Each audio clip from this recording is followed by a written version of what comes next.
Ahí están algunas de las funciones que estos huesos, en este caso, realizan durante diferentes actos voluntarios, por supuesto. Importante la masticación. ¿Qué estructura está relacionada o que relaciona o que involucra a estas dos estructuras principales que es el maxilar y la mandíbula? Sería la articulación temporomandibular, porque para que se produzca esta función, este movimiento, esta relación, y las diferentes funciones que se produzcan, tiene que estar la articulación temporomandibular. El grupo, ¿cuál fue el último que dije? El 9, ¿no? El 9, como el frontal, como todo, un cortico, me va a hablar también de la articulación temporomandibular, como parte integrante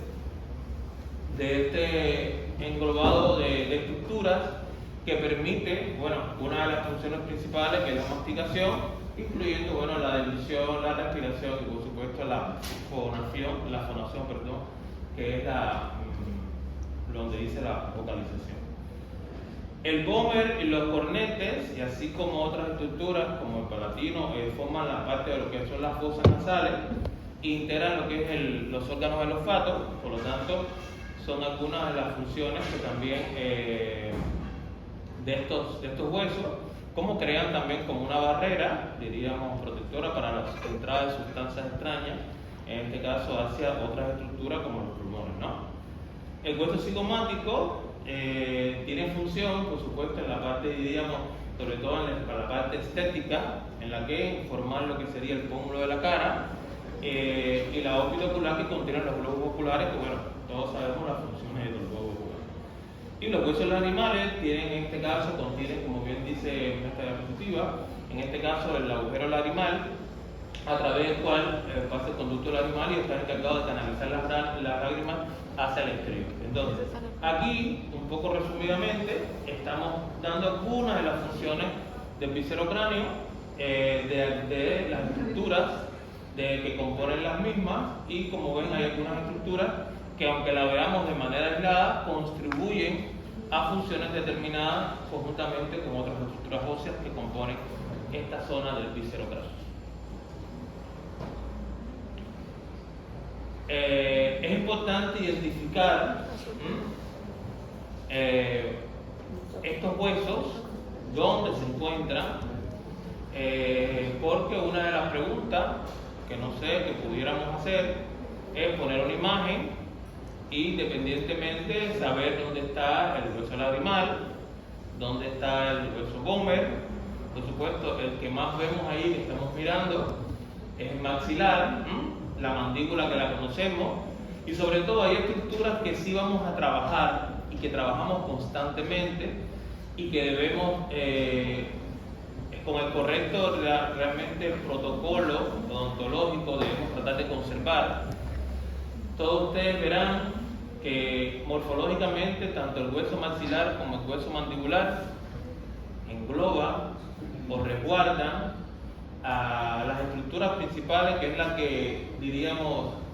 nos da nuestro sustento de trabajo, que son las piezas dentales. Por lo tanto, es importante la conservación de estos huesos. Hay características diferentes en cuanto a la dureza, es decir, cuando hablemos, ya sea un grupo u otro, de la mandíbula, hablen también de, por ejemplo, de las características óseas que pueden tener estos huesos, y esto proyectándolo al trabajo futuro y al diagnóstico que debemos hacer nosotros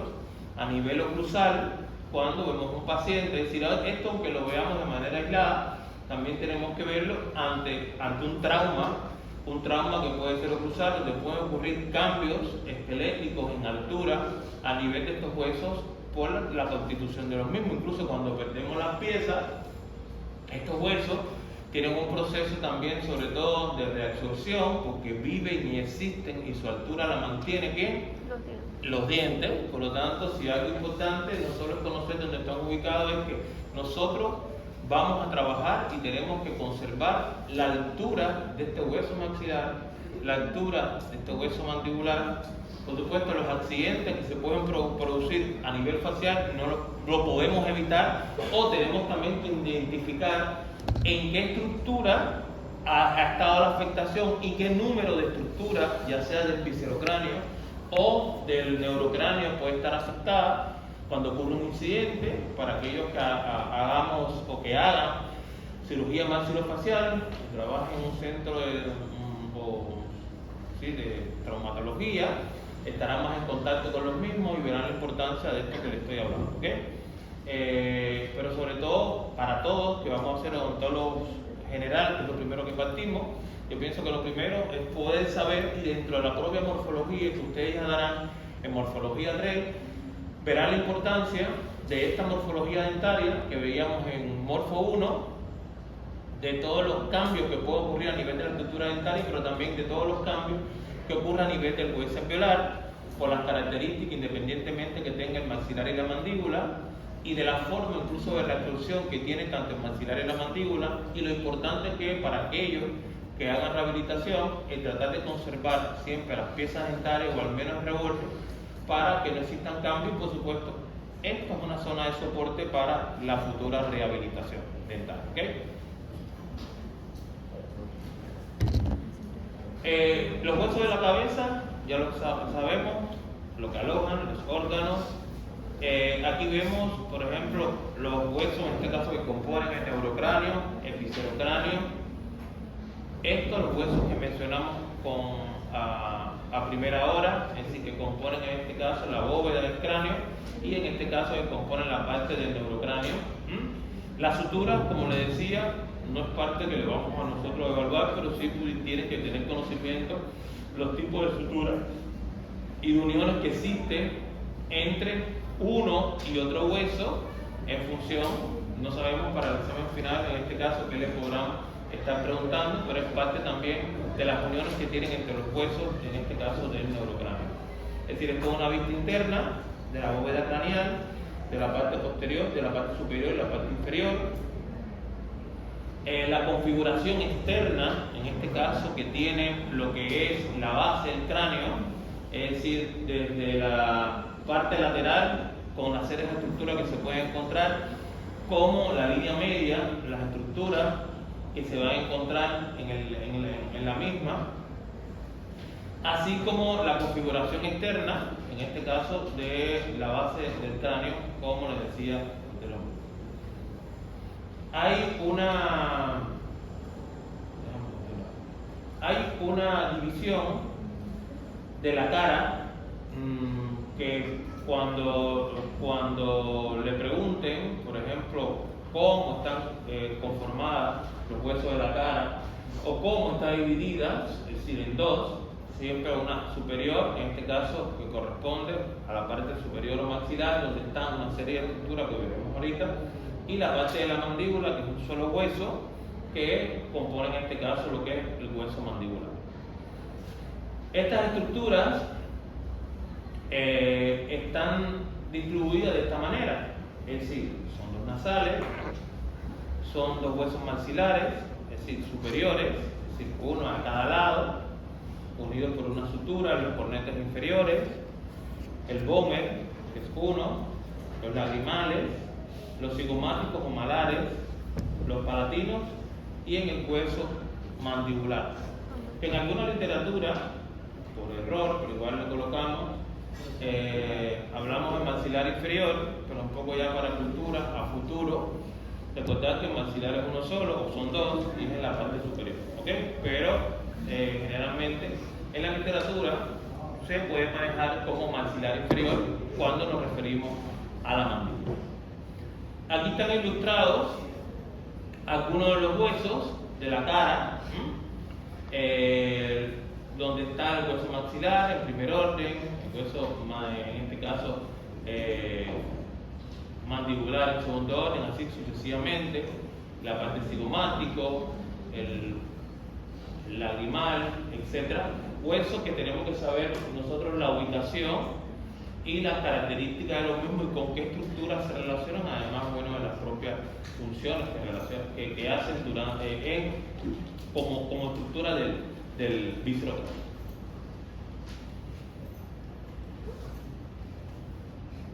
Estos aquí, bueno, lo estamos señalando, estamos incluso diciendo el número. De alguna manera, creo que es fácil aprenderse el número de huesos, que pueden ser pares y impares, pero también acuérdense que en las preguntas le podemos a veces poner preguntas con distractores y ahí, bueno, está bien claro cuáles son los pares, cuáles son los impares y la ubicación de los mismos, ¿no?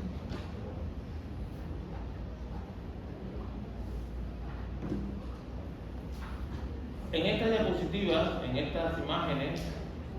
que es las que pueden de alguna manera también ustedes utilizar, algunas para la presentación,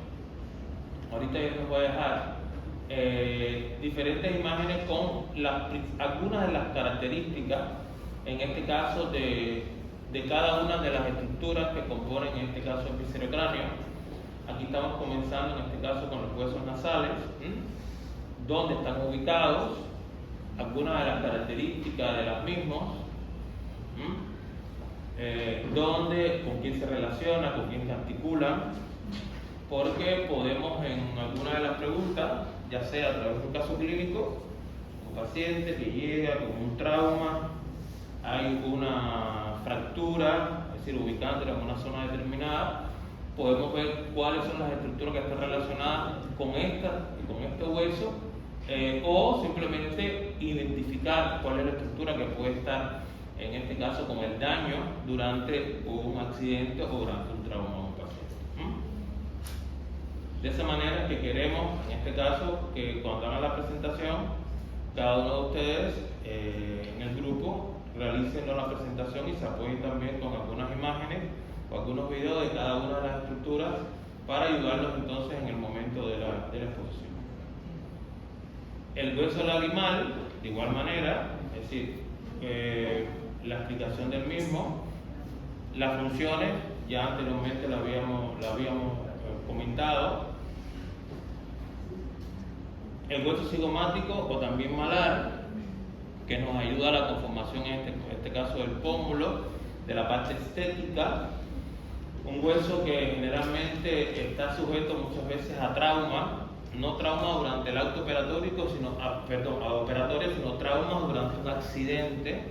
donde ocurren fracturas y que en muchas de las ocasiones tenemos que diagnosticar cuando llega un paciente y hacer un diagnóstico diferencial con otro tipo de fracturas, en este caso que puede incluir, en este caso, los tipos de Lefort, es decir, que puede aparecer en los pacientes donde hay una desarticulación de una serie de estructuras óseas del viscerocráneo que está relacionada, en este caso, con el maxilar, y que tenemos que también, bueno, que diagnosticar, que aunque no seamos, en este caso, maxilofaciales, bueno, pero sí tenemos que diagnosticar para el mejor procedimiento y terapéutica del paciente, que muchas veces desconoce la gravedad del mismo y las complicaciones que puede tener con la limitación. En un momento puede ser por el dolor y después por la limitación de la apertura y los traumas que puede generar a nivel de la articulación temporomandibular, más allá de los cambios en la estética, que siempre inicialmente después de un trauma los pacientes pueden quedar con el edema a nivel facial.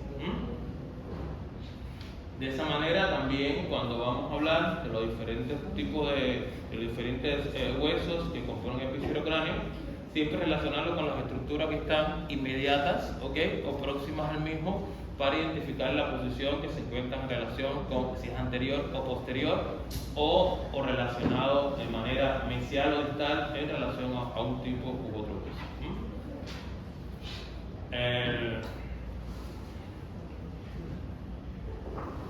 En el caso del hueso maxilar, conocer, bueno, su ubicación, es decir, cómo está compuesto, cómo se articula, cómo se une en este caso con la sutura intermaxilar, con qué estructura en este caso se va a relacionar, tanto por arriba como por el medio, como ahí. Fíjense que ahí se lo he dejado un poquito ya bien resumido. Y asimismo, bueno, con todas las demás estructuras del viscerocráneo. Y por supuesto las funciones importantes que tiene cada hueso que el hueso maxilar, al igual que la mandíbula, además de las funciones que, por supuesto, que realiza la masticación, guarda y resguarda, por supuesto, las piezas dentales, que es importante para las funciones anteriormente dichas. Esta es otra vista, una vista ya sagital, para observar en este caso con qué estructuras, en este caso del viscerocráneo, se va a relacionar, en este caso, el hueso maxilar, que ahí tenemos muy cerca otros huesos que son el hueso palatino, que es otro de los huesos que componen también el viscerocráneo.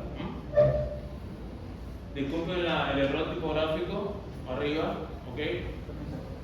Aquí arriba vamos a corregirlo, es decir, el hueso, que es el hueso palatino. Miren la ubicación, sobre todo cuando nosotros vamos, que tenemos que trabajar en una rehabilitación, por supuesto en un paciente déntulo total, es que tenemos que tener presente esta zona para lograr lo que sería el que ustedes conocerán posteriormente, lo que sería el sellado periférico. Incluso tenemos, cuando hacemos algún tratamiento de ortodoncia, que queremos, en este caso, expansionar el maxilar, tenemos que tener en cuenta, bueno, la edad del niño, la sutura intermaxilar, en el caso que esté, para ir logrando esa apertura o ese ensanchamiento del maxilar en función de las relaciones oclusales que queremos lograr entre las piezas antagonistas. Quiere decir que conocer la estructura del hueso, conocer la edad del paciente es importante en el momento incluso de la cronología, del brote, de la alineación del paciente, pero una vez incluso que perdemos nuestras piezas, también es importante conocer la estructura y la morfología de este hueso, en este caso maxilar y palatino, porque son zonas que va a estar muy en relación con lo que sería la zona de soporte y la zona de sellado periférico. Es decir, que desde que tenemos piezas hasta que la perdemos, estas estructuras, sobre todo a nivel de hueso maxilar y mandíbula, es importante conocer su morfología, y por supuesto esta morfología va cambiando, ¿ok? Cambia porque al menos estos dos huesos existen y se mantienen su altura gracias a la presencia y el buen estímulo de las piezas dentales. Es decir, gracias a la presencia, miren como digo, y el buen estímulo de las piezas dentales. Porque podemos tener piezas dentales, pero si el estímulo es inadecuado, ya ustedes conocerán cuando empecemos a adentrarnos en la parte, en este caso, de periodoncia, todos los cambios ísticos que se pueden producir a nivel del hueso alveolar, que no es más que el hueso que constituye tanto el maxilar y la mandíbula, que rodea y que protege, en este caso, a las raíces de las piezas. Y que existen diferentes estructuras que ahí llamamos, ahí dentro del mismo que llamamos periodonto, donde estaría el ligamento, que también es quien recibe esta fuerza y manda los estímulos, por supuesto, hacia el hueso, y los cambios que se pueden producir traumáticos en el mismo dependerá de la propia resistencia y la adaptabilidad, no solo del hueso alveolar, sino también de las piezas dentales que tenemos en uno. Es decir, que un paciente puede tener piezas dentales, ¿okay? Pero estas tienen una anatomía, tienen unas relaciones correctas con su antagonista, con las piezas en este caso inmediatas, entonces se va a producir una armonía y se va a producir en este caso una estabilidad a nivel de la cresta ósea. Pero cuando esto no ocurre, o cuando las piezas existen, diríamos, puntos prematuros, existen interferencias, a nivel de estos huesos, sobre todo el maxilar y la mandíbula, se van a producir cambios que van a ser cambios desfavorables en la altura y que contribuyen, por supuesto, a la aparición de movilidad y a la pérdida dentaria posteriormente. Es decir, todo tenemos que irlo relacionando, no solamente con la ubicación, sino con el trabajo también futuro que tenemos que realizar nosotros, que va a influir en la estabilidad ósea, tanto en el maxilar como en la mandíbula.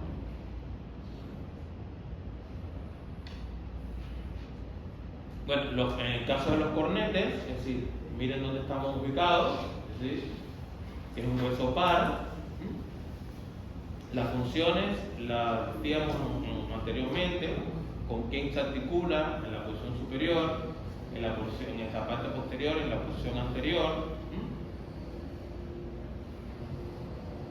En el caso de la mandíbula, que ya hemos hablado de la misma, es decir, las caras que tiene, es decir, la cara externa, la cara interna, es decir, las características, que tiene diferentes características, incluso la mandíbula se caracteriza por tener diferentes valles anatómicos y estructuras y orificios que permiten la salida y la irrigación de diferentes ramilletes, en este caso nerviosos, que permiten en este caso mantener la sensibilidad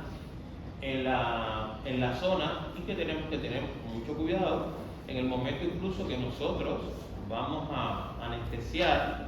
Ya ustedes en el momento que empiecen a dar anestesia,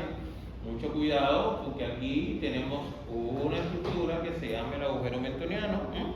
donde salen muchos ramilletes nerviosos, incluso hay muchos nervios que también se encuentran rodeando la misma, que pudiéramos en un momento determinado que hagamos una inducción de la anestesia, pudiéramos bloquearlo y por supuesto disminuir la sensibilidad en la zona después de un acto operatorio. En la mandíbula también tienen una serie de estructuras importantes que están a nivel de la rama mandibular, sobre todo a nivel ascendente, que sería la parte del cóndilo,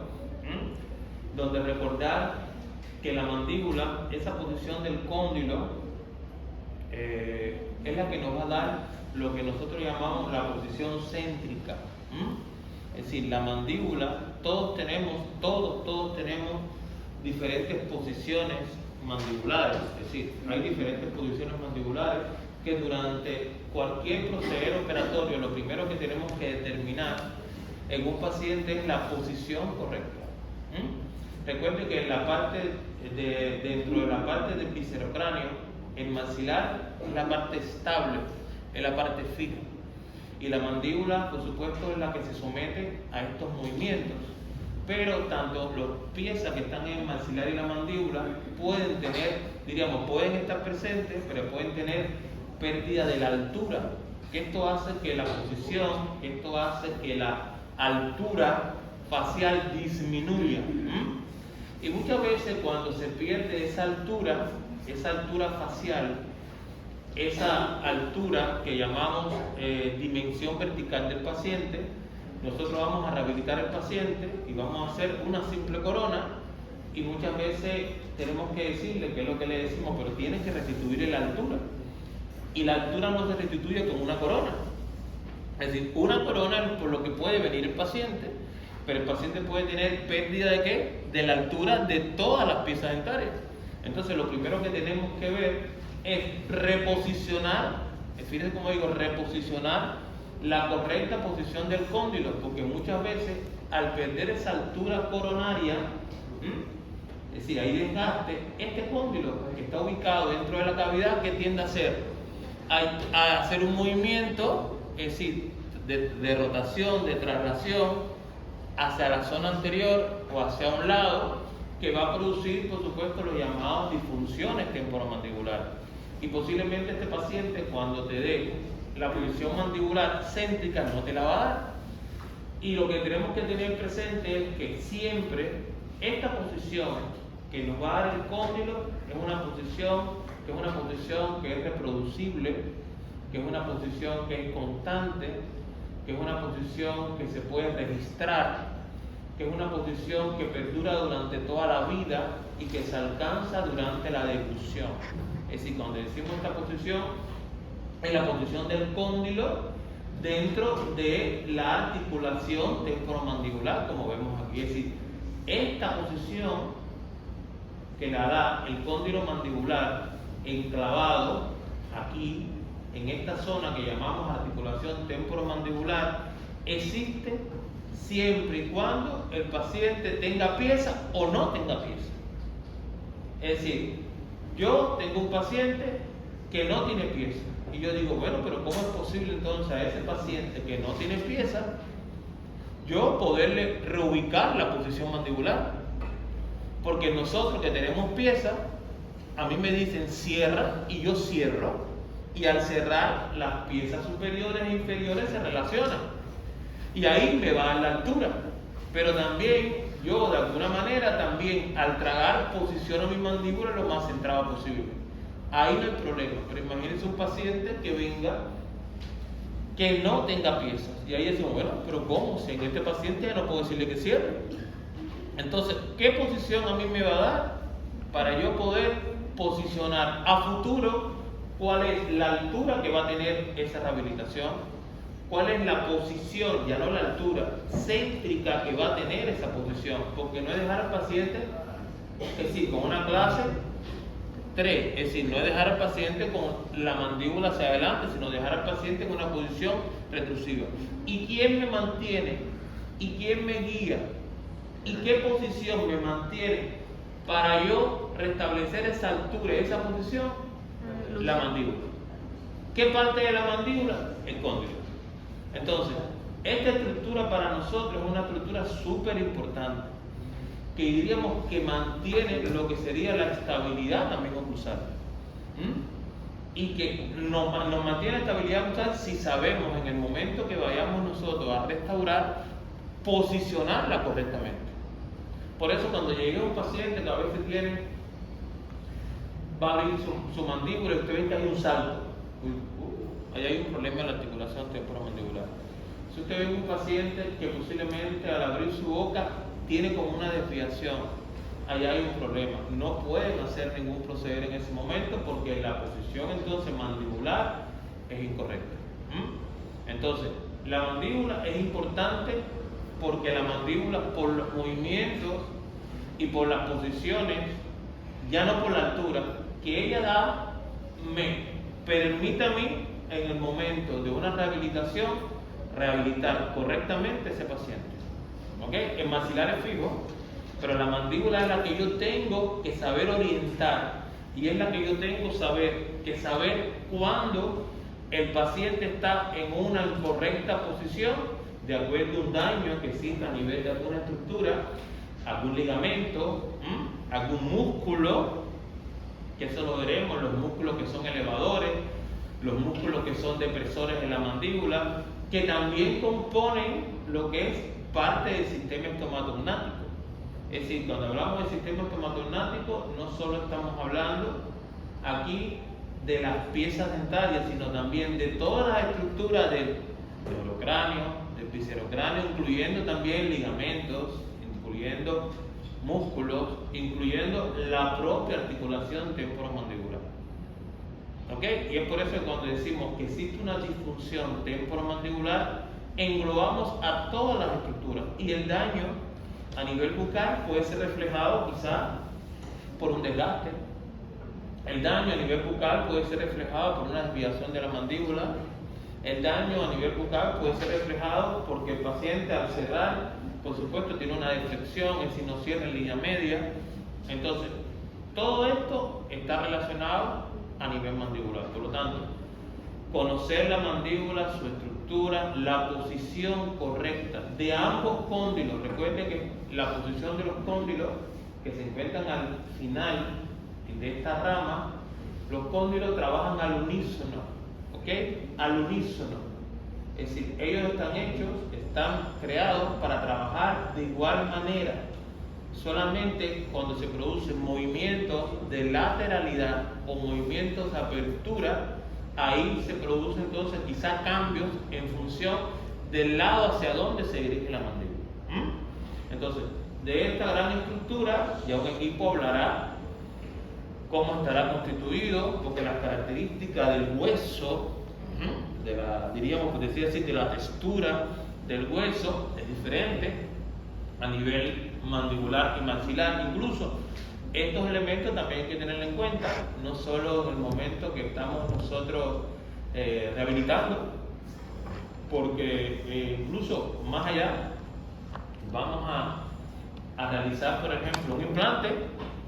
Hay que tener en cuenta no solo a dónde va a ser, mandíbula o maxilar. Cuando le pregunten, porque es que existen diferentes características que tiene el hueso maxilar con relación a la mandíbula, en cuanto a dureza. pero incluso también en cuanto a la forma de reabsorción de este hueso es completamente diferente. Ustedes se podrán encontrar a pacientes que son edéntulos, cuando empecemos a buscar pacientes edéntulos, que no tienen nada de reborde, y ustedes van a ver quizá un paciente con un reborde superior, es decir, la parte maxilar pequeñito, y la parte mandibular como más grande. Y eso es debido a la forma de reabsorción diferente que tiene el hueso maxilar, que lo hace de forma centrífuga, y el hueso mandibular, que lo hace de forma centrípeta, hacia adentro. Entonces, estas características que tiene el hueso maxilar y mandibular, también debemos conocerlas por las características que estas zonas van a guardar y a resguardar y resguardan las piezas dentarias o incluso las piezas artificiales.